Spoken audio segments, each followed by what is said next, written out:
మంచిగా ఎదుగుదల వచ్చింది. పత్తి బ్లాక్ కలర్ మంచిగా నీట్గా ఉంది. పూత ఖాతా కూడా బాగానే వచ్చింది.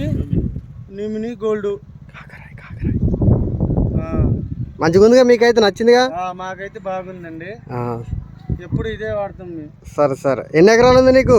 2.5 ఎకరాలు ఉంది. తోట 5. సరే సరే సరే. సరే అండి. ఇప్పుడు వేసిన దానికి ఏం దానికి స్పష్టంగా మీకు తేడా కనపడుతూనే ఉంది కదా. వేసింది మొత్తం ఏపుగా మంచిగా వచ్చింది. చూడండి సైడ్ బ్రాంచెస్ కానీ చెట్టు యొక్క పెరుగుదల కానీ బ్రహ్మాండంగా, పూత ఖాతా కానీ అంతా బాగానే ఉంది. ఏం పేరు అండి మీ పేరు? నా పేరు బాణత్ హుసేన్, షోలిపురం. మీ ఫోన్ నెంబర్ చెప్పండి. 96-181-44-005. సరే సరే అండి. ఇది ఎక్కడ తీసుకురండి? ఇదా మన కాకరాయిలో ఫ్యూచర్ క్రాప్ కేర్. కాకరా FCCలో. ఓకే ఓకే అండి, థ్యాంక్ యూ.